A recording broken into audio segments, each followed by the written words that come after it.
What is going on? What is going on? What is going on, party people? It is your boy, Coach D, from a big league, from a first round pick with the Kansas City Royals. And man, I'm back. Beautiful Monday. I'm glad that I'm hoping everybody had a great weekend. Got some good ball in. If you were playing this weekend, it's hot. You know, I'm not down here in the south. It was hot. I think all over right now. It's about that time where it's hot all the time. But yeah, man, it was, I did a lot of traveling myself this weekend and got a chance to see my little girl play some tennis this weekend. So it was a great weekend for myself, man. I enjoyed my time this weekend, and man, it was one of those that makes you feel good as a dad just to see someone competing. I ain't been on the ball field myself in forever, so I just like to see somebody, out there competing. It just happened to be my daughter, man. What I call stars, what's up, buddy? I gotta get you on this week, man. Jay Summer, what's good? So, man, remember, man, I got this 6-week masterclass. I want you to sign up for it. We're pushing it. Launching it in August. Lord have mercy. All right, April. I will be starting the masterclass, man. The link is here. Sign up for it. I don't care what age your kid is. If you want to understand what is going on with this recruiting process now, with the virus, what's going on, I don't care if you're 8 to 18, you need this information, all right? Right now, like I said, I've talked to many coaches. I got coaches on right now, you know what I'm saying? And listening in right now, this is the information that I've been given. And so I want to make sure that you're going to sign up for this program. It would be the best thing you sign up. It's one of those. I'm super excited about it. All right, so make sure you sign up for that, man, and it'll be a great class that I believe will be set the standard for many years to come. All right, tomorrow I will have University of Iowa head coach and going to a little Big Ten baseball. Rick Heller will be on tomorrow. All right. Going back to the coaches, and Rick Heller of University of Iowa will be on tomorrow, and we'll be talking getting these interviews going back and getting this thing locked and loaded. All right, for keeping the knowledge going. So 6-week masterclass tomorrow. Rick Heller, head coach of the Iowa Hawkeyes. All right, going a little Big Ten baseball. Quick story, fun fact, that I actually took a recruiting trip out to Iowa for football and was going and had the opportunity to play football at Baseball of Iowa if I had chose that school. It is Iowa, good program. Had some decent guys come out of there. 2 sport guys too. Merton Hanks was a football baseball player, D-back with the San Francisco 49ers, won a ring or two with the 49ers and won the Kansas City Chiefs. I just spoke with him the other day. He works for Big Ten Network. He was a Iowa grad too, man. So, man, a little bit of everything going over here. So, listen, man, I'm going to keep you, man, because I want to promote the 6-week masterclass, and I also want to get this tomorrow, get the interviews back going, okay? Today, I just had this conversation, man. I was talking to my nephew today, and we got on this law. We talked about attracting, like putting stuff out there and attracting something in. All right, meaning what you say out your mouth and believe, things come to you, right? Good and bad. Okay. So obviously, we were talking about the good stuff, and one of the I was just telling them stories that was leading up to where I'm at right now, right? And I was telling them little victories on, where, I thought of and what I was wanting and needing, and necessarily, I wasn't necessarily going against it, but I was believing for it to happen. And it got me thinking about going all the way back to my baseball career, right? Just dreaming as a kid to be in the major leagues, right? Putting it out there, writing it down, and obviously getting opportunity to, do that, right? You know what I'm saying? And believing in it, because I just put it out there, and it's a far-fetched dream, no doubt about it, but little stuff. You know what I'm saying? And as I'm older now, and I kind of look back, you know what I'm saying? Like I start understanding how what you put out in the air, things come back to you, right? And yeah, I didn't know that because everybody dreams of being a major league ball player, right, or a professional, whatever, right? And I did that. I put it down. I wrote it down as a fifth grader. Okay, and it's crazy from the time I wrote it down as a fifth grader to the time that literally 10 years later, I was standing on a major league ball field. All right, from the time I wrote as a fifth grader, 10 years later, I was standing on a major league ball field. And at that time, 10 years could be forever, but us older people, we know that, you know what I'm saying, 10 years, we think of a song and we be like, gosh, this is 10 years ago. It's been 10 years since I last played professional baseball to me, and that still blows my mind. But 10 years, going back then, I stepped on a major league ball field from a dream, from a vision, from a goal of mine, which I didn't understand those things then, but definitely, sitting as a fifth grader, then becoming in high school, or thinking about it, dreaming, reading about it for other people, what's happening, never getting jealous, but just reading about it and being like, man, that'll be dope if that would be me. You know what I'm saying? Like, how great, you know what I'm saying? Am I back on that, is it back acting, sounding crazy again? Thanks, Mike, for letting me know, man. I didn't think that. I'm not even checking it out. My bad. Maybe I'm screaming too much. That's what it is, maybe.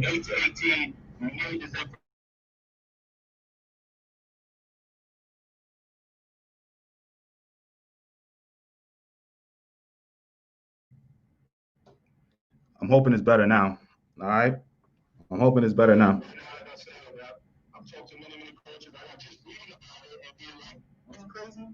Sounds better? My bad. Yeah. Thanks, Mike. Thanks for thanks, thanks, man. Thanks for making me look good, right? Passion. That's right. I get to screaming and stuff. But anyway, man, the I lost my train of thought a little bit on what we were talking about. I appreciate it, Mike, though. Thank you, man. But the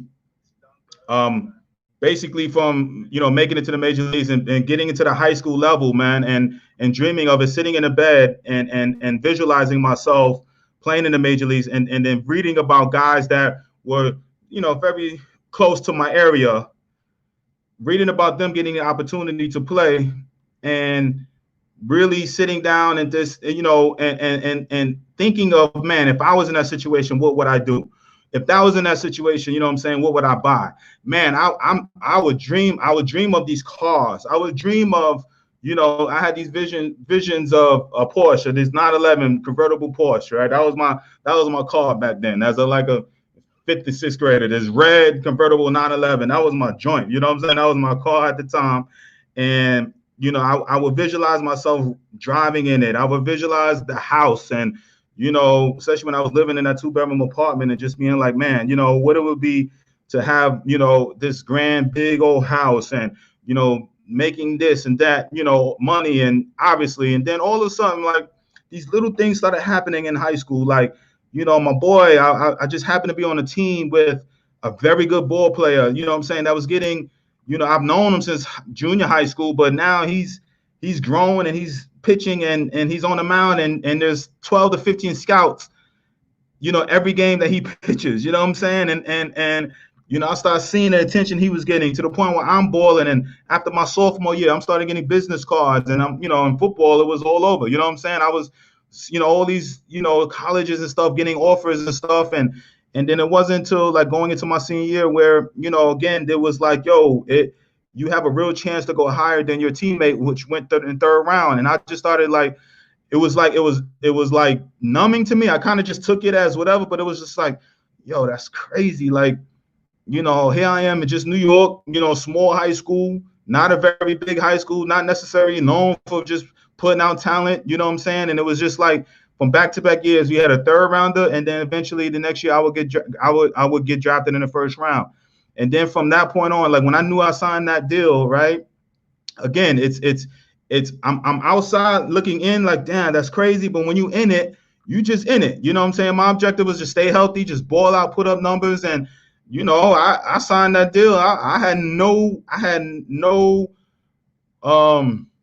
it was nothing telling me that I wasn't going to make the major leagues. It was just how fast and how quick can I get through these minor leagues, which everybody who signs a contract, professional contract, believes that, right? They just like, how quickly and when can I get to the major leagues, right? And that was my deal, right? That was all I was thinking about, like, all right, you know what I'm saying? Let me have some fun with this baseball. Let me take it extremely serious. And then when I say that, it's because I was a football player in the mindset. I played two sports, but I was a football player mindset, right? And then now baseball became my job. So now I had all, you know, 24/7, I had to think baseball. And, you know, two short years later, I stepped on my first major league field. You know what I'm saying? And it was like, yo, you know, I'm standing on the ball field in Jacobs Field in Cleveland or Chicago, you know, the Comiskey Park. Then now I don't know what's called, Progressive Field or whatever. I don't know what's called. But back then it was Comiskey, you know what I'm saying? And it was just standing on the field and just being like, yo, this is crazy. I just remember watching Frank Thomas just 2-3 years ago in high school, watching him play on TV. Now I'm watching this fool right now batting right now, and I'm in the outfield, got a chance to catch his ball. You know what I'm saying? I'm you know, I'm watching, you know, Manny and Albert Bell and Kenny Lofton, man. I'm just watching these dudes on TV. Now I'm playing with these dudes, all right? And I would visualize these things, right? And again, I didn't understand putting it out there, visualizing it coming back to you, writing down your goals. I didn't understand that, okay? Then it wasn't until, sadly enough, it was, you know, when maybe years later, maybe 6-7 years later, after that time, I'm telling you, I was going through a rough patch. And it's funny how your mind plays tricks on you, even, you know, when you feel like you up top, and even when you're feeling you like yourself on down, when you're stressed. And, you know, I was playing these mind games like, oh, this coach don't like me. And I was putting all this negative thoughts in there, and these things were coming to fruition. Like, these things were happening to me negatively, right? And I remember this one time, this coach friend of mine was like, yo, dude, you're fine. Like, you know, these things are just kind of coming up in your head. And I was trying to put all these scenarios on in there, and he just told me I was cool. And all this, some just clicked in my mind, like, stop being so mad, and it's physically making you sick. And then as soon as I said that, like, all these temporary ailments that I was going through just erased. And that let me know the power of the mind. And I was like, wow, why can't I take that same approach and the same thought pattern that I made it, you know, that I was thinking negatively, that hurt me, and that was almost physically making me ill. And why don't I switch that to the positive side and start thinking the right thoughts and everything? And this, again, I'm in the major leagues thinking these things, okay? So, you know, I'm not still understanding the power of vision, the power of, you know, what you put on the air. Again, these things are happening, but I'm not truly understanding this. So I started getting a little bit of a glimpse of it, but it wasn't until later on in my career, and definitely when I retired, so I started understanding, wow, I dreamt this. These things happen. Boom, I made it to the major leagues. I dreamt this. I say these things. Boom. All right. And everything kind of comes into fruition with this, right? I've talked about this multiple times, but I know many of you guys, sometimes with this, I've been doing this for almost a year and a half, over a year and a half now. So I get new waves of listeners. All right. And I've talked about this in the past, but back in 2013, I remember this. I was just talking to somebody, a friend of mine, about this the other day. Back in 2013, January 2013, I came up with this vision, and I said, you know what? I want to reconnect with some of my baseball, but you know, I was retired, and I was like, man, you know, I'm doing other things outside of baseball, and I know other people are doing a lot of things too, man. You know what I'm saying? I thank you, Brandon. Appreciate it, brother. You know, I was like, yo, you know, what if I can bring on guests onto the internet and have their favorite fans speak to them and ask them questions, and then in the background I could just reconnect with these athletes, friends of mine, you know, ex-ball players, and think, you know, and I was having these visions of doing this, right? And I remember sitting here and I was talking to my daughter's mom at the time, and I was just, you know, telling her this vision, right? And I was like, I have this vision of this show on the internet, and I'm like, you know, that fans get an opportunity to talk to their favorite athletes, and they on the internet, and they will, if they want to, they can, at the time I was thinking, the fans listening in can, for the sake of the famous athlete coming on, he get to put on his little, hey, support St. Jude's charity, and all the listeners will come and put a little money into that, right? That was my vision. That was my mindset then, right? And and sure enough, I remember my daughter's mom thought I was crazy. She's like, well, it'll be their show, right? I was like, no, it'll be my show. They're like, well, nobody really wants to see your face. That's what she said, right? I was like, what do you mean? It's my show. Of course they want to see my face. They're going to have to see my face. It's my show, right? But I put it out there, and I was thinking like web TV, right? Web series. That's kind of when I was starting to understand how this internet works, right? This is way back in 2013, 7 years ago. And I was like, didn't really think next year. I don't know what happened. Boom. Didn't really think about it much. And all of a sudden, here it is 4 years later. After I put it out there, 4 years later, I started going online and speaking, doing little stuff like that. And then somebody dared me to go and start doing a Facebook Live show. Okay, 2013, Facebook Live wasn't even invented then. There were no live streaming on Facebook. Okay, and I don't even think YouTube or nobody was doing live streaming, except for maybe if you had your own website. You know what I'm saying? Or website you could kind of put what that. That's what my vision was, right? So there was no Facebook Live streaming, anything like that. So here it is. 4 or 5 years later to the day when I put this out there in January 2013 about this interview thing. And sure enough, somebody dares me to go on and start talking on a Facebook Live. I never really did it before, was kind of scared, and I started talking. And from that point on, I started listening to you guys, the listeners, and you guys at that time, and still to this day, was starting to enjoy when I started bringing and talking about recruiting and started talking about college baseball and bringing on college coach friends of mine. And from that point, and I started bringing on guests. I started with the college coaches, then I started branching off to major league coaches and ex-big league friends of mine, to scouts and to college baseball players and everything in between.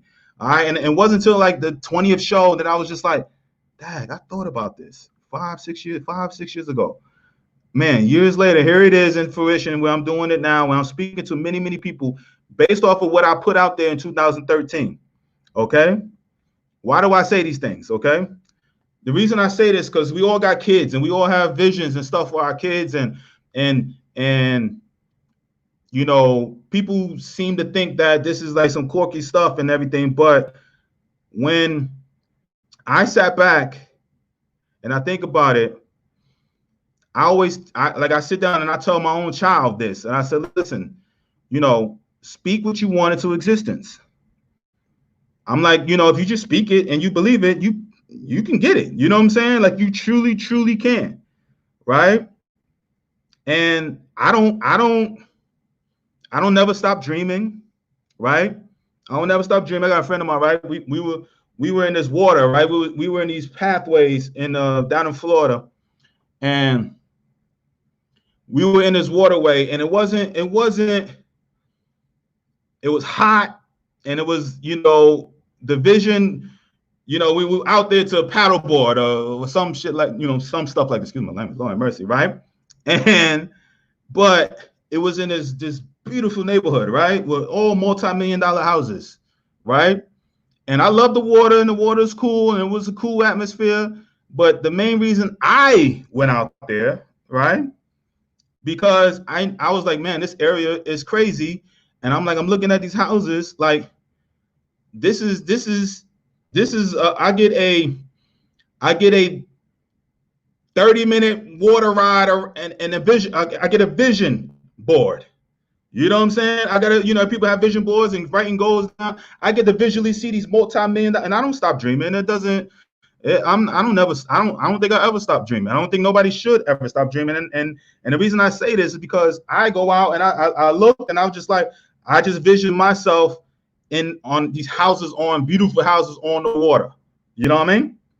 And so when I go and tell my daughter, like, listen, you're gonna go pro. I speak it to existence for her. I was like, but I don't want you to just say, hey, I want you to go pro. I said, I want you to win multiple championships. You know what I'm saying? Multiple Grand Slam championships, right? Because that was mine. I believe, I peaked what I said. I said, man, I just want, we all say it. I just want to make it to the major leagues. You know what I'm saying? All right. And, sure enough, I made it. You know what I mean? And so then I'm not saying, but I breathed, just I kind of calmed down and just was like, wow. And I kind of accepted where I was instead of going up to that next level where it was like, yo, I mean, I always knew I would be a star, you know what I'm saying? But, it was almost a letdown once I got there. Because truth be told, when we've been there with goals, right? It's we think that major league is the ultimate goal, which it is. But once you get there and you start playing every day, it's baseball. You get the fans, you get boom, and you know what I'm saying? So you got to come up with new, you know what I'm saying? Then it's like, my thing was like, okay, I got to be an all-star. And the Ken Griffey's and those guys are like, I'm an all-star already now. I got to make the Hall of Fame. You know what I mean? Because I'm so good. You never stop dreaming that stuff, all right? Because there is a level of, when you get all to, everybody on this, I believe everybody on here has been like wanting something and worked hard to get it, or just believed it, or it may just came to you, right? And you guys get it, and you'd be like, Dad, that was kind of easy. And it was like, damn, this is what it was all about. You know what I'm saying? Like, and then, you like, boom, now you right back to dreaming something else, right? So you never stop doing it, right? And that's why, I'm trying to basically tell my daughter, that basically, like, yo, don't just say you want to make it as a pro. That's a goal of yours. That's cool. But put how many championships, how many Grand Slams you want to win, how much money you want to make, right? And she was like, yo, I want to make 300 million. I was like, put it out there, all right? So I took her to the barbershop. Here it is, a 9-year-old girl, right? 10-year-old girl. I took her to the barbershop with me, and boom, the barber's cutting my hair, and he's kind of talking, you know what I'm saying, and having a conversation with my daughter. And he was like, yo, what you trying, what you do? She's like, I'll play tennis and basketball, whatever. She said, what do you want to do? She's like, I want to be a professional tennis player. And he was like, oh, really? Okay, whatever. And I was like, don't stop there. I was like, yo, I said, ask her how much money she's trying to make, right? I said, so he's like, how much money you trying to make? She said, 300 million. A 9-year-old girl saying 300 million, right? So he was like, you know what I'm saying? Looking crazy. I was like, hey, you know what I'm saying? Like, he was like, hey, if Serena made 150, I guarantee when Serena was like 7, 8 years old, whatever, a woman tennis player saying that they were going to make 150 million, you know what I'm saying, in a tennis career, you know what I'm saying? People would have looked at her like, what? You crazy? Here's a black girl from South Central LA talking about, yeah, I'm gonna make 150 million at 9 years old in tennis. You know what I'm saying? They would have looked at her crazy back in the 80s. You know what I'm saying? Because they would have great careers, but ain't nobody making 150. So yeah, my daughter's saying putting 300 out there. You know what I'm saying? And I'm like, I'm telling her, like, do it now. You put it out there, you got to work hard and get it. You know what I'm saying? But just putting it out there, visions, speaking it, writing it down. I try to tell all my boys, you know what I'm saying, to do this. I did it as a child. I just didn't know. I was just writing this down just to make myself feel good. And that's all you really, truly want to do. All right. And the reason I'm having this conversation, because I was just having one just a couple hours ago with my nephew, and we were just talking about small little things, small little victories, small little things that was happening, right? Because it could be turmoil, it could be stuff going on, but there's always some little stuff that is a win. You know what I'm saying? So when you have we because we all, pretty much everybody on it all has kids that, mostly obviously you guys want your kids to get scholarships. That's why I'm sign up for the 6-week master class. And hopefully you guys want the opportunity to make 450 million like Mike Trout. You know what I mean? You know what I'm saying? So that's what I'm looking at with my daughter. You know what I mean? With tennis, I mean, it ain't about the money all the time, but I know from a girl standpoint, it ain't too much sports, too much stuff she can do to make hundreds of millions of dollars. Okay, so we're looking at it from a business / passion type thing. You know what I'm saying? Will it work? Who knows? But I put it out there. I believe it will. Okay, so we all in the same boat. We just have different. Some of us have different visions for our kid, lawyers, doctors, and baseball players, or softball players, or tennis, or whatever. But we all have visions for our children, all right? And we always want them to, sit there and dream extremely, extremely big. You know what I mean? And that's, I there's nothing that in my mind that now that I understand this stuff, and I know it's tough when you tell a teenage kid or a 14, 15-year-old, hey, listen to these videos, man. Dream something and believe it, and it'll happen, right? Speak it to existence. Some get it, most don't. Most are like, you know what I'm saying? I just want to do the latest TikTok dance. You know what I mean? They don't, they ain't thinking on that, all right? But there are some that truly understand, all right? And it starts very simple. It could be, Jeremiah, you know what I'm saying? And it starts very small little things, right? I told my teams last year, right? I told all of them, starting at 8 years old, write a goal down for your numbers, all right? One, it helps kids understand the numbers, right? Because coaches always have, I talked about this before, right? I know your numbers, right? So many times coaches look so down on numbers. You know what I'm saying? Like, oh, you worried about you being selfish and all of that. Listen, hey, there's a difference between a positive selfish playing ball player and like a negative selfish ball player. All right. I want you to let you. I put this out there, and I'm gonna let you guys know this. 99% of Major League ball players are selfish ball players. What do I mean by that? All right. They understand their talent. They understand what they're good at.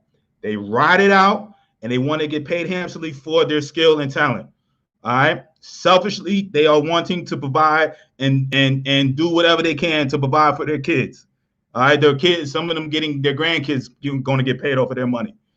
Selfishly, okay? They can talk all that team play and all of that type of stuff. All right. I know Big MJ had the big last dance and all. I guarantee he sat there and was like, yo, I know I'm great. I'm going to be the best player out here. And by me being great, I'm going to essentially make everybody else around me great. All right. All right. And then I want everybody to have the same mindset I have. Like, yo, I want to be the best player out there. If everybody has that mindset selfishly, all right, I ain't saying like keep the basketball away from somebody and all that. From a baseball standpoint, it's very simple to be selfish to me. All right. You can have a couple of ABs here and there. Maybe one AB a game where you kind of have to sacrifice bunt. You know what I'm saying? Sacrifice fly. You're sacrificing yourself. But ultimately, if you think about the game of baseball, if you put the sack bunt down, all right, and your butt is 0 for 2, and you put the sack bunt down, instead of being 0 for 3, you are 0 for 2 in a long scheme of thing when you got 3, 4, 500 ABs, and you're getting your 0 for 2 instead of 0 for 3, that helps you stay above 300. Okay, or that sack fly out there, you 1 for 2, and boom, you hit a sack fly out there, you get an RBI. So now not only do you not go 1 for 3, even though you got out, you go 1 for 2, and you got an RBI. Runs scored, RBIs. That's the name of the game. That's money. That's selfishly doing the job within the game of baseball. All right, you're selfishly putting up your numbers, making your average better, making your RBIs go up, and all of that, and you're helping your team win. All right. So when I say be selfish, everybody in that league is selfish and all of that, I don't mean it negatively. It's a positive. You putting up those average, those numbers and everything. I guarantee if 9 guys in the New York Yankees hit 330 and selfishly hit 330, 35 and 140 runs just to get paid $25 million a year, the Yankees will be like, here, please go. Here's 25. Take it. Take my money. Take it, please. You know what I'm saying? You know what I'm saying? 9 guys hitting those numbers and everybody getting paid and happy. You see what I'm saying? You have to be selfish in this. You know what I'm saying? You have to be selfish in this. And again, I say it's a positive and a negative selfish. All I'm saying is go out there, put up your numbers, set your numbers, know your numbers. And I'm just talking about from an 8, 9, 10. It don't matter. 8, 9, 10 years old, start learning how to set goals. And very easily can start with your numbers. Parents, help your kids out. They're 12 and under. From 12 and older, they need to know their own numbers. I can't stand it when kids, and I understand, listen, I fight this too. I got a 12-year-old daughter who can't even give me the score in the middle of a match. You know, she's playing over there. She don't even, she dizzy sometime. And I just like, can you yell out the score, please? You know, she won't even give me this. She can't even in the middle of a score in a game where you keeping score. She won't say it. I get it. You know what I'm saying? But on the flip side, for my, if you have a 12 and under ball player right now, you help them with their numbers. Help them understand because actually you're setting goals. You're not being, even if I know it's tough, he may only hit 200. So what? So now you have a barometer to start at for the next year. You're setting goals. Just baseball is about numbers. Small goals. If your ERA was, if you had a 12-2 record and you had a 2.5 ERA as a sophomore in high school, you write those numbers down. It ain't being selfish. It ain't being, all about me player. You put those numbers out there because the next year your butt needs to go 14-1. All right, with a 2.0 ERA. So you have something to build for. Okay, that's what numbers is. It is a numbers game. Selfishly within the game, you put up your numbers. Everybody, especially with the game of baseball, is a beauty. Everybody benefits. But again, setting goals, putting it out there. You don't know how many times I've visualized stuff starting in high school. I didn't really understand this in little leagues, and I can't remember that far. My mind don't go back that far. But I definitely remember in high school, as a freshman, I was write down it wasn't old score cards and the game changes. And no, it was, you had a lineup, a Pepsi score schedule, right? And it would have the 20-some games we would play. And every 2 or 3 games, I would 1 for 3, 2 for 4, 3 for 5. All right. And then I just write it down. Boom, boom, boom. About the 10th game, I would do my numbers. Like, oh, wow. Ain't no coach telling me. Ain't no whatever. I'm writing them down. Boom, boom, boom. Okay, boom, boom. Okay.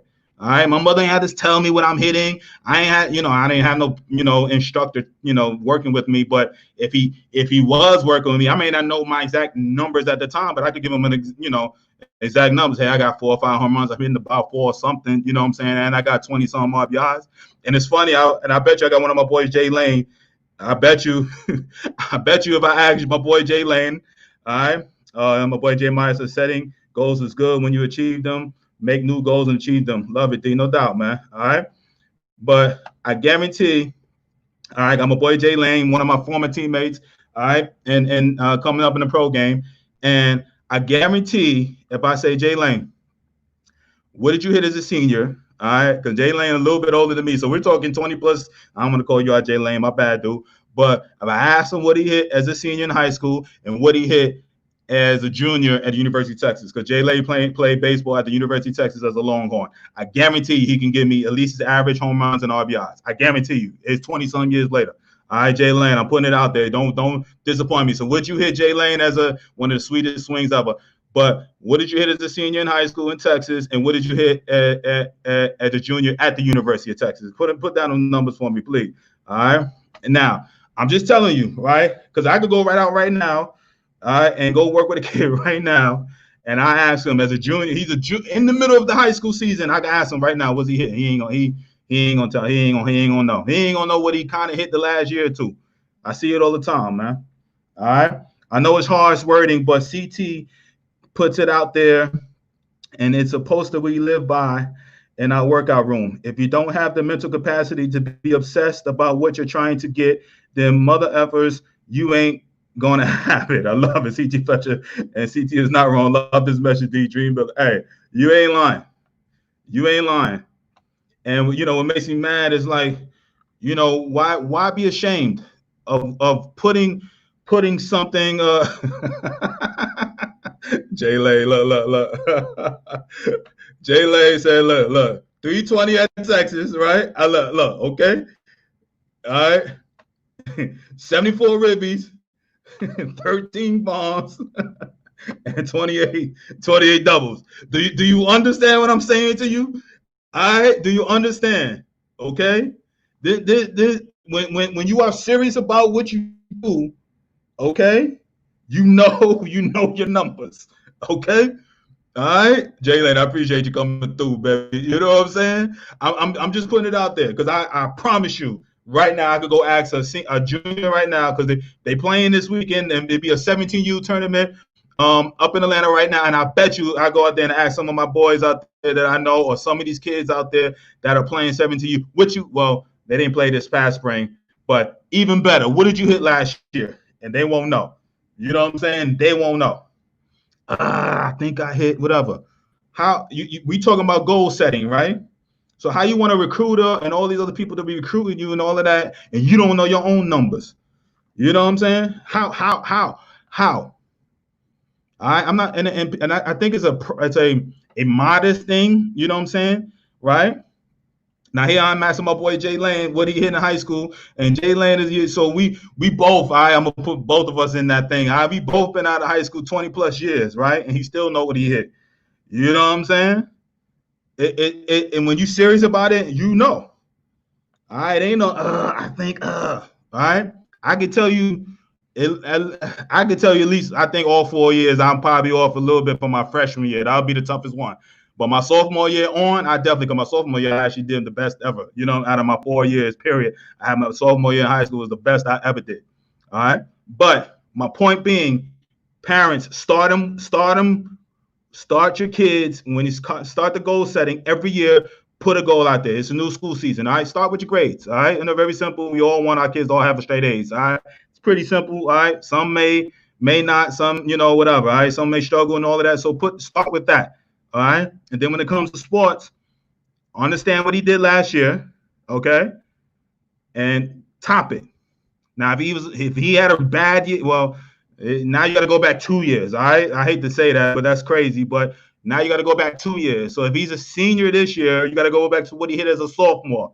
All right, because he didn't really have. I don't count 6 games, or some guys didn't even play at all, or 10 games here and there. I want a full season's worth.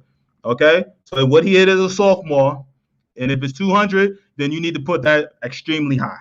All right, if it's four something, then put it 500. And I had all my kids do that. All 8 years old, and the parents loved it. They love to put a goal out there because then there's an 8-year-old, you putting up 600. I'm gonna hit 600 because you putting up ridiculous, you know what I'm saying, averages and stuff, and they are reaching them. All right, you don't know what to put if you don't put it out there. See it, believe it. Every year, it don't matter in the major leagues. When I was in the big leagues, all the way down as a freshman, as a high schooler, I was like in high school, I was like I never wanted to hit under 400, and I never did.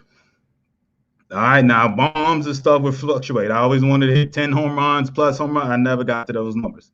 All right, but RBIs and all that, and in the major leagues, it was like I never attained whatever, but I sure was shooting for them. All right, just remember, man, it's more than remember going 0 for 2, then getting a hit in your last AB, thinking, man, save that day, hitting 3-3-30. That's right.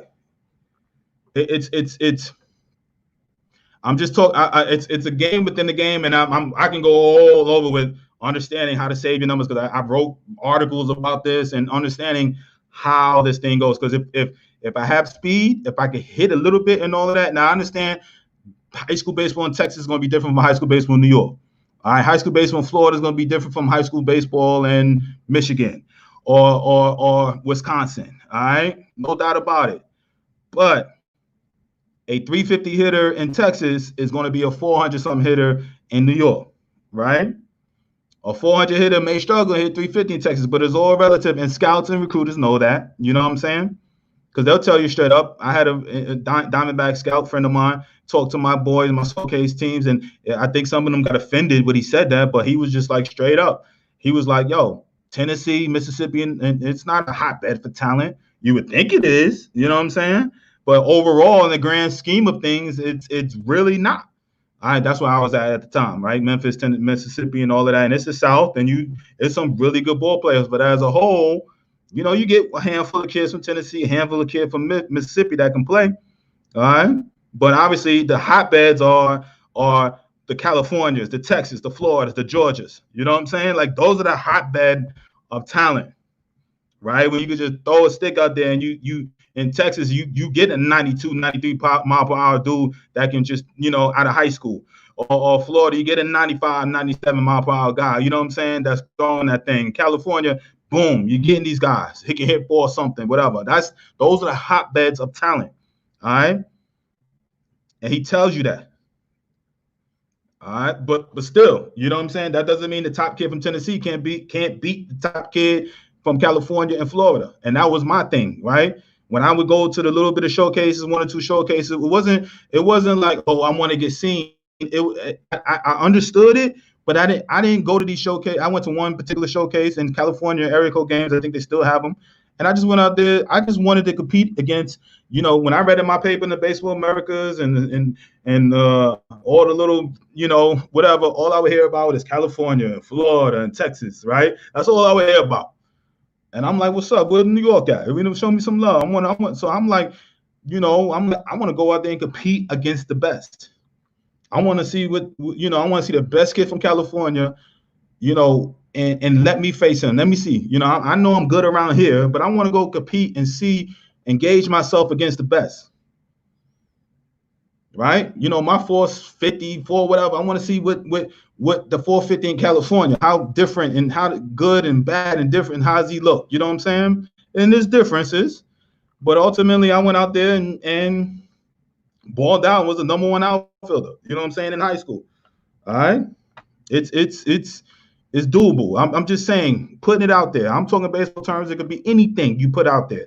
Anything, parents, negative and positive on our children, and definitely have them understand that. My boy Jack set a goal. He wanted to hit a home run this year, and he did it his first weekend of the ball this year. I told him, just hit it hard, and you would get one when you least expect it. No doubt about it. And that's my thing, is like, when you want something, you put those numbers up there, and it ain't like you gotta, stress over it. Just put it out there. Boom. All right. Now you have a vision. Now now you just go about your business. All right. Now you got to gauge. You don't stress over it. You know what I'm saying? That's something that I've learned later on in life about putting goals out there and not stressing over. Just say, yo, it's going to happen. All right.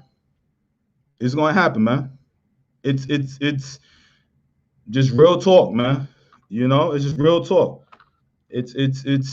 And I just had this conversation. I definitely wanted to kind of get this across. So now I have this masterclass. All right. If I tell you what this masterclass, I didn't know it was going to be recruiting, but when this masterclass here, all right, it's partly recruiting, but it's going to be more than that. All right. Do you know when this vision came about? This didn't just pop up and all of that. All right.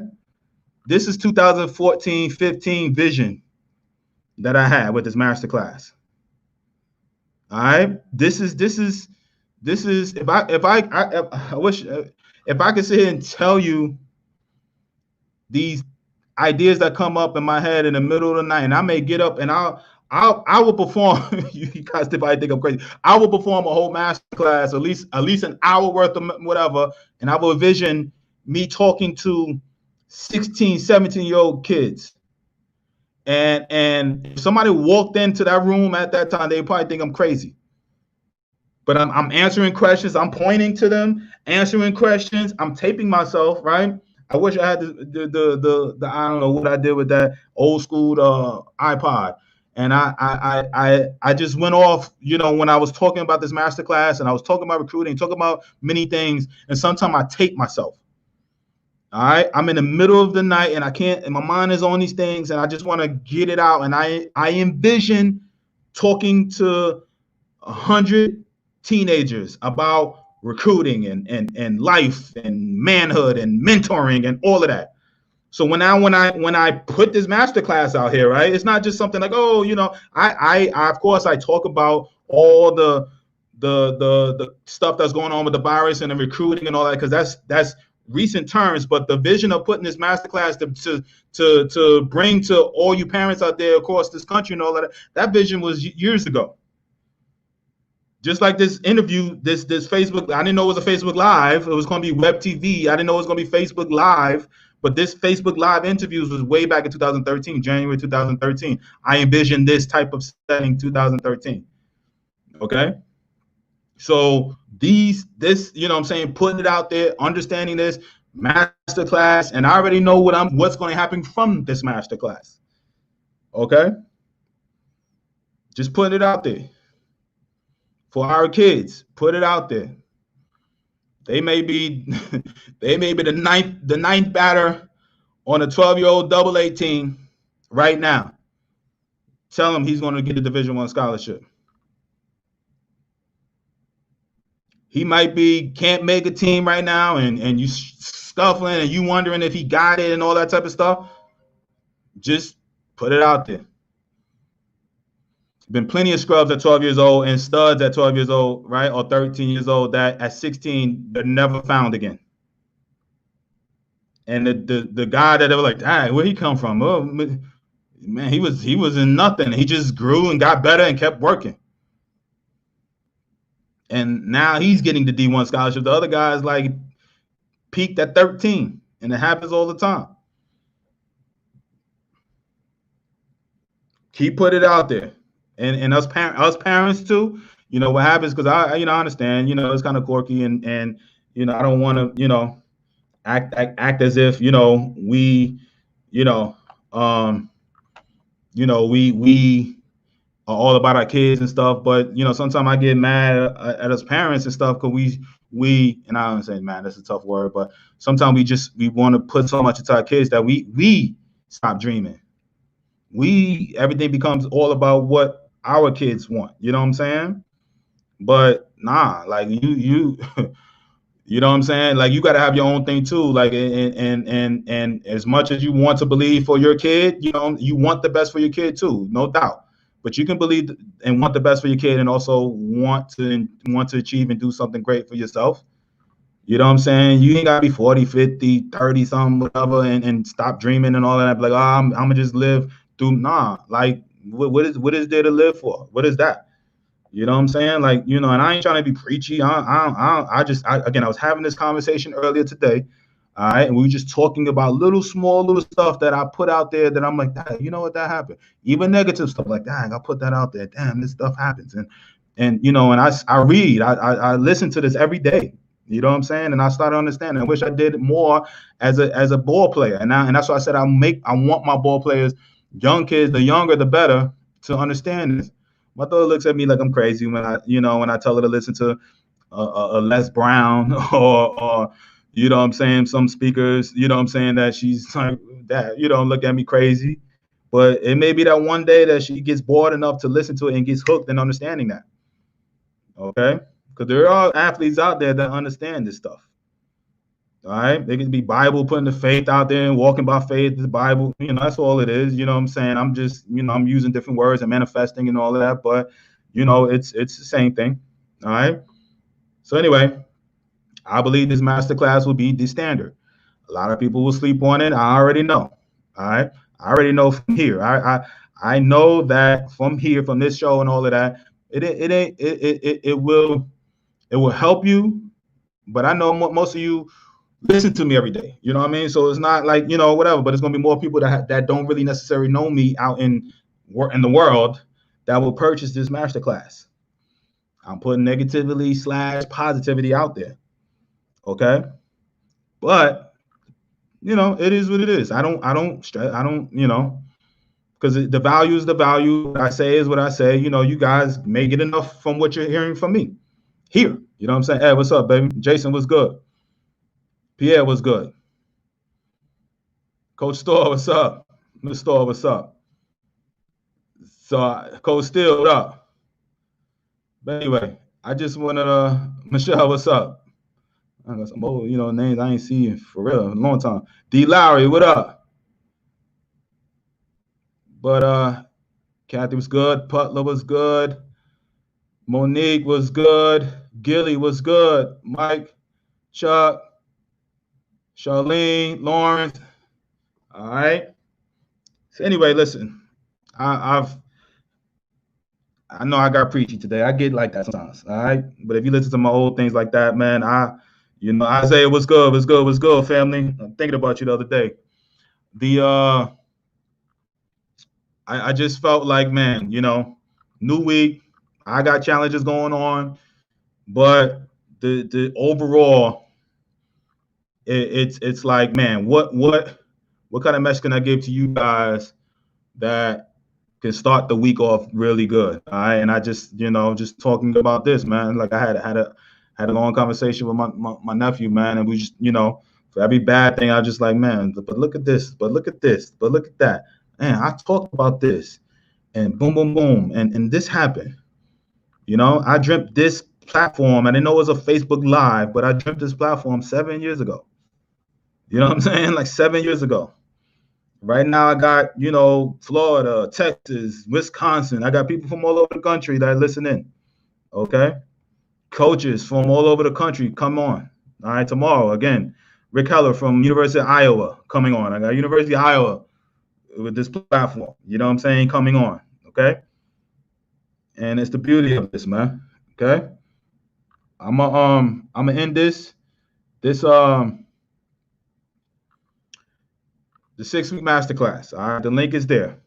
You won't be disappointed. All right. Tomorrow, Rick Heller, University of Iowa. Get this ball rolling with these coaches coming back on. All right.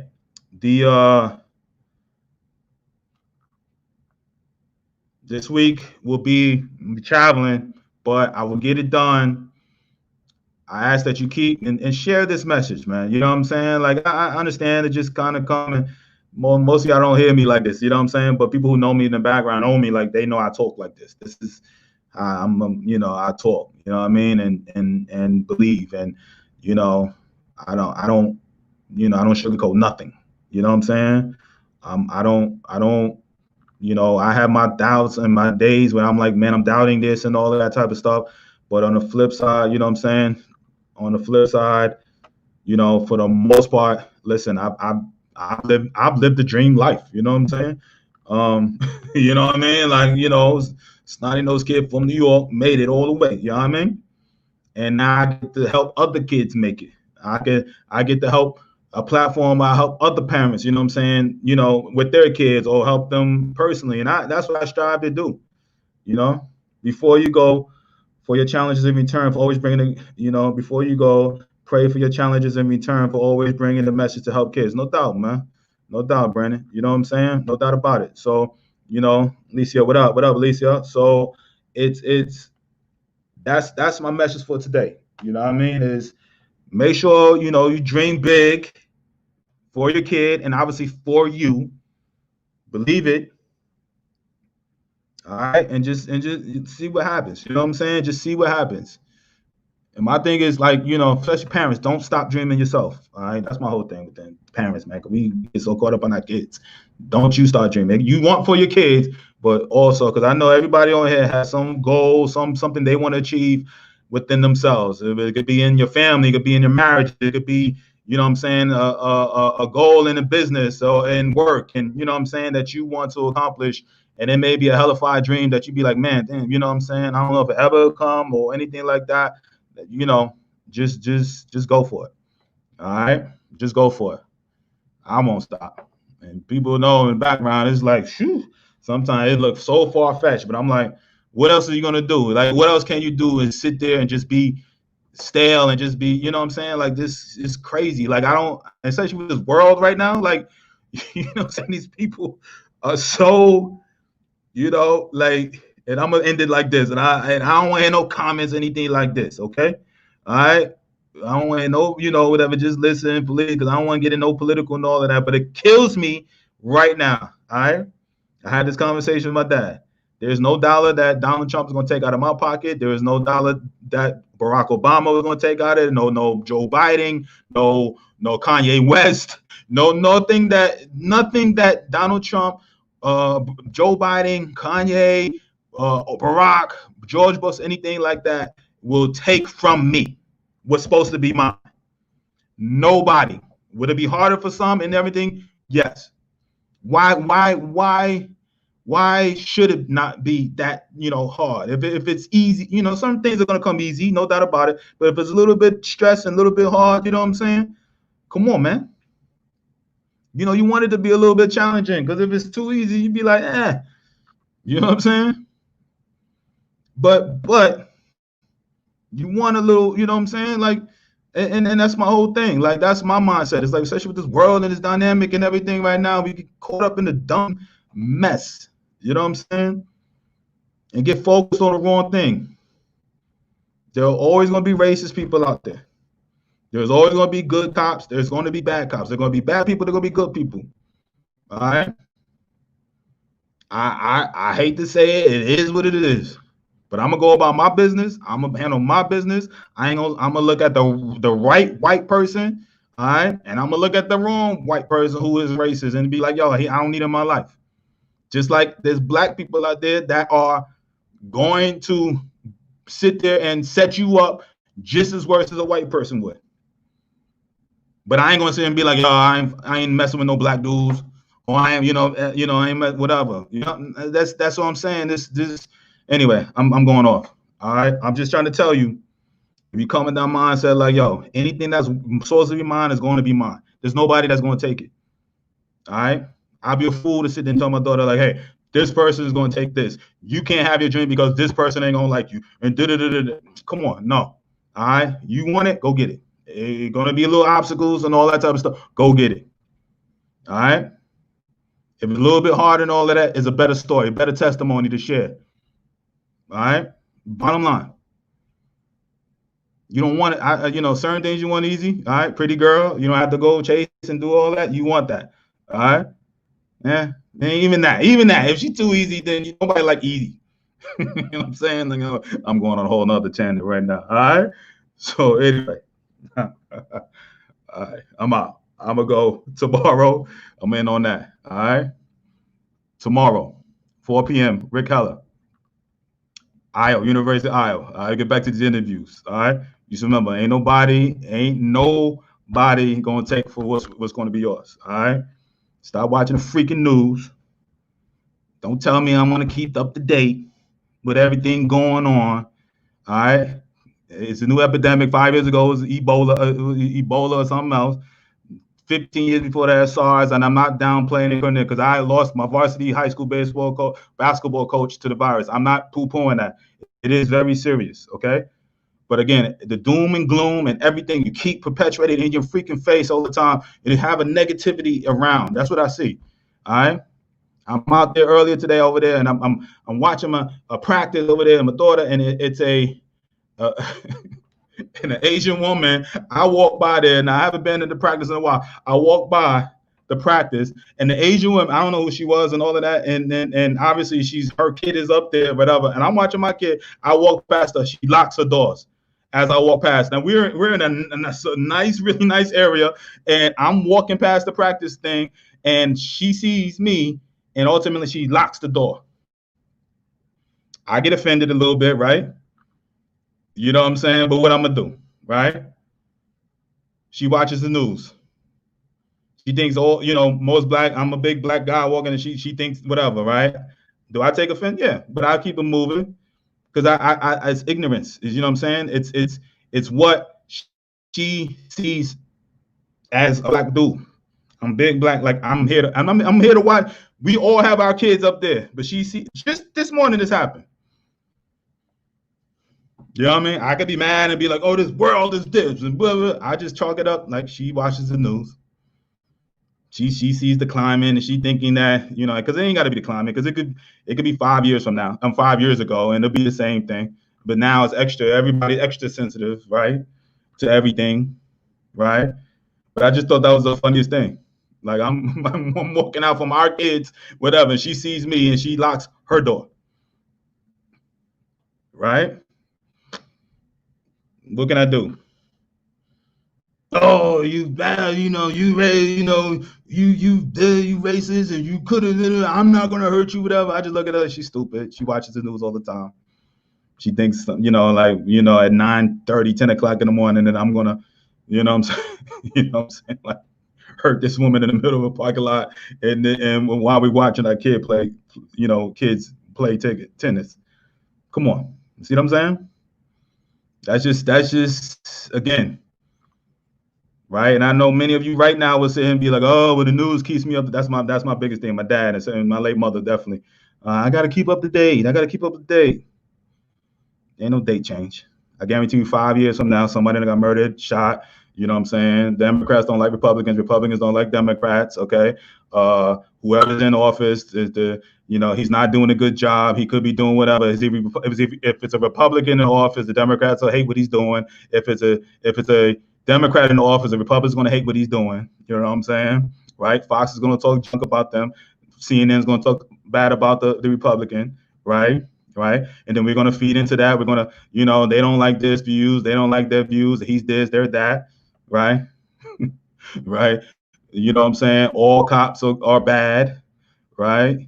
Then you can have good cops that, the few and far, because I could tell you stories upon stories of being racial profile. I just told a story about that yesterday to my own daughter, but I'm still not stupid enough to sit there and say all cops are bad. You know what I'm saying? Right? All right.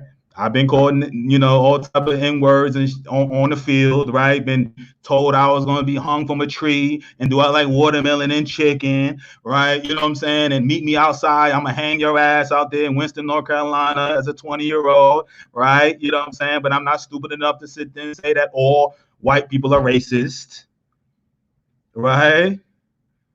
I will never sit there and be, you know what I'm saying, and look at the news and see young whatever, which I can't stand to see, you know what I'm saying, all young black kids and all of that, being forced in every day to be like every young black kid is a thug and all of that type of stuff, right? But I ain't gonna sit there and be naive to know that all my people, you know what I'm saying, are thugs and thieves and murderers and all of that, right? You know what I'm saying? Could that be calling myself one, right? But again, if y'all see who the biggest enemy of this whole thing is it's the platforms. It's the, you know what I'm saying, the news cycles. And we feed into it. And it irritates me. I don't like it. And then me being post-baseball, and I'm like in the real world, I'm a real person right now, and I see the brainwashing that goes along, right? And then this is what happens. Then there's a big outcry. It's the big boom. It's the, whatever, right? It is what it is, man. So anyway, did we ever worry about black and white in our clubhouses? If so, maybe I just was naive and didn't pick up on it. Jay Lane, no. And in the year, my boy Jay Lane, this is a friend of mine. Again, Jason Lane right here, played at University of Texas, from Texas. All right. Texas probably got some few racist white dudes out there, right? Okay. Cool as dude, got along, talk junk. It didn't matter, black, white, and all of that type of stuff. And that team, I was in Winston. We were in Winston, North Carolina, and we were playing against Kingston, North Carolina, and it was Marine Day. It was Military Appreciation Day. This is even going to be even better. I didn't even think about it. It's Military Appreciation Day, right? Because you go on the Kaepernick and respect the flag and all of that type of stuff, right? We gung ho and I love America, right? You know what I'm saying? On Military Appreciation Day, all right, there's Marines out there in the middle of Kingston, North Carolina, the beauty of the bushes in the minor leagues. My boy Jay Lane was on that team. Jay Lane, I don't know if he's going to remember that, but he's going to know the names.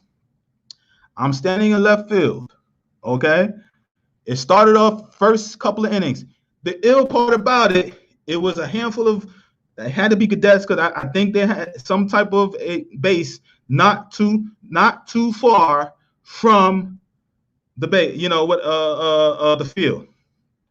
So I guess Wednesday nights they have this military appreciation with cheap beer and all that type of stuff for the military.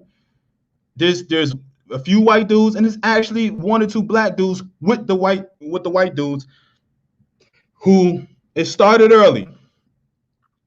Hey, you suck and all of that, whatever. Get it all the time. Play baseball, you're gonna get it. All type of your mother sucks and you suck and all, you play baseball, you're gonna hear that, right? Cool, I'm fine. Third inning, a few more beers get into them. Oh, you know what I'm saying? Hey, you like eating chicken and watermelon and all of that. The black dude standing right by him. So not only I don't get mad at the white dude because he just being ignorant. I'm mad at the black dude standing next to him. All right, because if that would have came, if any of my white friends would have said that to a dude out there next to me, I would have punched him in his mouth. Right? But he's standing there laughing and giggling too. All right.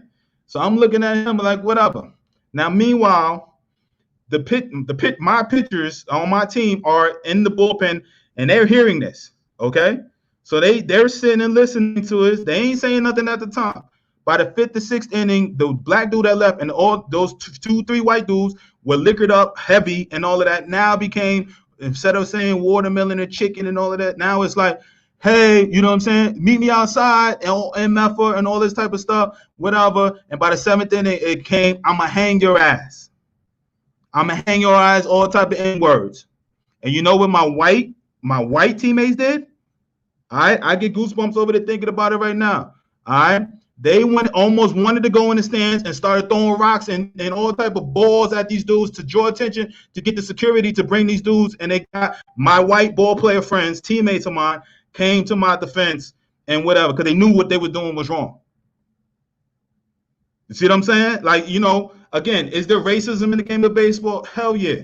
All right. But when it's in the clubhouse and all of that type of stuff, you may have a racist dude here and there, believes different things and all of that. But I got along with Mississippi dudes from Mississippi, white dudes, you know what I'm saying? Dudes from my boy Jay Lane from Texas, Puerto Rican, Dominicans, language barriers and all of that, you know, because they dealt with their own form of racism. But did I sit there and be like, no? Because truth be told, sometimes my own brothers, you know what I'm saying, were backstabbing dudes or backstabbing you in the game. And I ain't trying to, you know, call me Uncle Tom, whatever. I don't care. You know what I mean? But I keep it. I like to feel like I keep it 100 because there's a lot of shady black dudes in this game, in the game of baseball. All right, backstabbing dudes, just as many as they think white dudes. But anyway, my point being, they came to my defense. They, you know, I guarantee. I don't even know who was president at the time. Bill Clinton was the president, I think, at the time. Right? They ain't sit there and be like, oh, I ain't messing with D. I ain't going to help D and all of that in that situation. He a Democrat. Or I'm a Republican. Or I'm from Texas and he's from New York. I ain't going to help him. Nah, it was though. That's wrong. I'm going to help my teammate out. F this dude, F these whatever. These are Marines serving our country, calling me all type of niggas and telling me they're going to hang me. Anyway. I'm keeping it's keeping it 100 night, all right? And that's one of the decent handful of stories I can tell you about racism and all that type of stuff. But again, I'm not dumb enough to sit there and be like, oh, white people are like this. Oh, whatever. All right. It's a new cycle, man. And I hate the way the world is, man. I see it, I hear it. And I'm not okay. If you love watching the news, I'm not here to bash you. All right. It's for that same person who's a Trump supporter, who says that the CNN and everybody are race baiters and all that type of stuff. And the news and the virus is not as big as it, whatever, you know what I'm saying? On the flip side, I want you to understand, when you say in the news is perpetuating all of this, it's fake news and there's all this type of stuff. I want you to have that same type of feeling, right? When you see every day in your local news that all you purposely see is young black kids robbing, stealing, and all of that type of stuff. Because I guarantee you, if they really truly wanted to, they could flip it. Okay? So I'm asking for that same person that sits there and talks about how the media is fueling these race things, which they are, okay?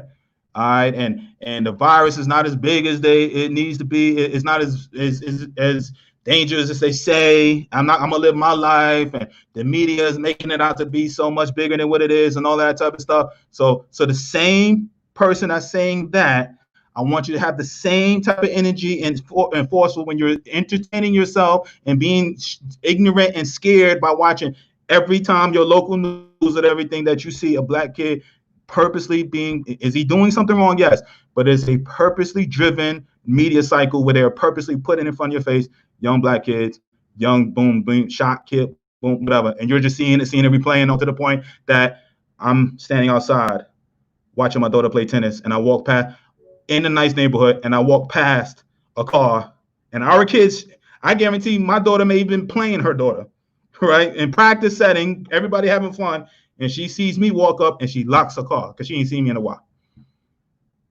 That's because of that same news cycle. Real talk. Anyway, that's all I ask. That's all I ask, all right? Republicans, and you like to be boom, boom, boom, sit there and be like, whatever, all right? Democrats, same way, right? You want to bash the Republicans, saying racist and all that type of stuff, but then we go and kill our own people, all right? But you don't ever say too much about that. Come on. I keep it 100 out here. I have no fight in the game. Trust me. My dad, true hardcore Democrat. My other people, friends of mine, true hardcore Republican. They all phony to me. You got to live them. They like the freaking women. You know what I mean? Like let me stop at that. All right, it's like you got to live with them. You can't live without them, type of thing. All right, I'm just saying. All right, that's such a hardcore. That's so bad. I am sorry about that. But what I'm saying is, basically, you need the government, but if you understand how this stuff works, man, I'm yeah, gosh, don't be a puppet out here. That's all I'm saying, man. Don't be a puppet out here. You know what I mean? I have some conservative views. I have some, liberal views. All right. I'm in the middle. I know you can't really choose, you know what I'm saying? But I ain't stupid enough to be like every Republican is racist or every liberal is way far left and they're crazy and they're, you know what I'm saying? I ain't, and I have arguments with my dad, and just like I have arguments with Republicans about certain things, man. Hey, Janice, I'm so sorry. I know. I know. That might have been the most controversial thing I just said. I done talked about black, white, niggas, Negroes. It's my show. Niggas, black, white. You know what I'm saying? Nooses and military and Republicans and Democrats. But man, I just got hard on that women part. I'm sorry. That's the only thing I say sorry for on that part, because it kind of came off wrong. Hey, listen, and I know, Jen, it's my bad.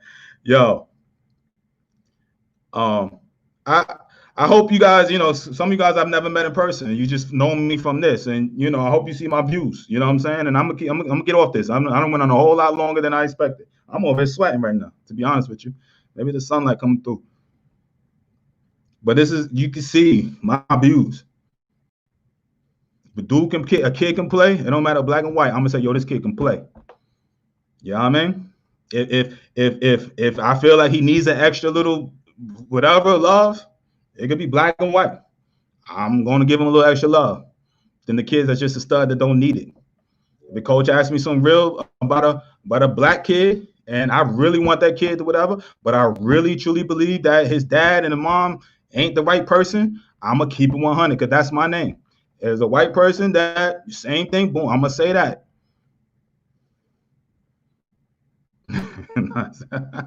I got you, Janice. It is. You're right. That's what it was. God, woo, it came out hard. But anyway, D-Rob, that's all I try to do out here, man. And I hope I don't offend nobody. I hope I don't, I ain't trying to offend nobody. You a Democrat, love you. You a Republican, I love you. You follow mine, you respect what I say. You know what I mean? I got nothing but love for you. You know what I mean? You may not like my view, what I say and all that, but as long as you respect me and understand that these are my opinions, this is what I believe. And I've had these for many, many years. All right. My parents are hardcore. My God bless my mother. All right. My parents are hardcore Democrats. All right. I talk to them about Republican views. I've never voted Republican. I'll be the first to tell you. But I know I have a lot of conservative views. You know what I'm saying? It is what it is. All right. But again, I'm not going to be naive to understand that, man. And I want my daughter the same. She understands. She's starting to get to understand the different racial aspects and stuff. She says things here and there, and I'll be like, what is it? What does that matter? You know what I'm saying? She's at that point now. You know what I'm saying? She's, the separation at a certain age and stuff. You start seeing that she has white friends and stuff. This Asian girl. All right. 16-year-old Asian girl loves my daughter. You know what I'm saying? Loves this little black girl and talks to this girl. That's right, Janice, they are. And loves this girl and talks to her like she is 16. Good and bad and different. All right. And she don't see color. You know what I'm saying? And that's this we put in our kids, boom. Sometimes I catch myself being like, yo, nah, you going too much in the racial side. Like she need to have her own views and all of that. I was talking to somebody talking about dating my daughter dating a white dude. You know what I mean? And I was like, yo, I keep 100. Do I want to date a black dude? Yeah. But if she dates a white, what I'm gonna do? You know what I'm saying? I messed with white girls before. You know what I'm saying? My moms used to be like, yo, hardcore. But eventually, my mother would be my mother, who grew up in segregated Jim Crow, you know what I'm saying, Virginia, okay?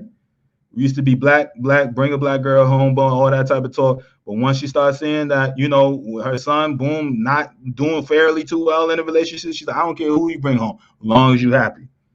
Now, my mother, who grew up in that type of that, can flip, switch up like that. Now, my dad, he on another level. He like, yo, I don't, you know, he like, I like the cha-cha girls anyway, D.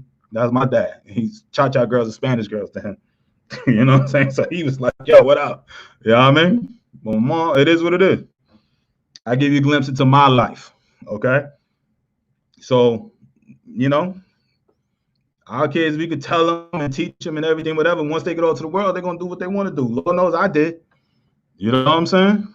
So we just try to do our best, raise our kids with an open view of life and all of that. I tell my daughter, like, yo, you Black Lives Matter, okay, cool, but understand what the background of the Black Lives Matter. You know what I'm saying? She's having to do a report on that.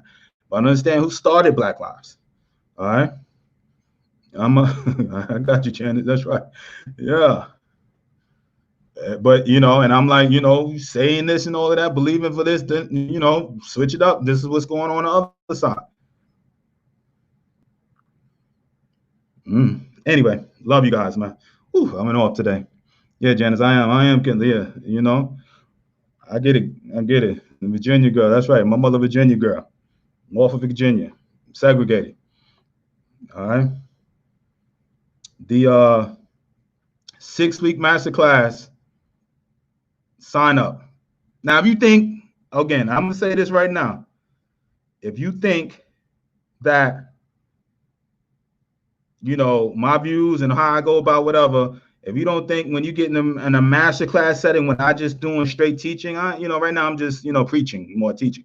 If you think on, you know what I'm saying, I am way more, it is way more than recruiting, okay? I ain't gonna put your kid in and going nothing crazy like that, all right? We're gonna talk about real life, real understanding, stuff that they can take with them through college. That's my plan.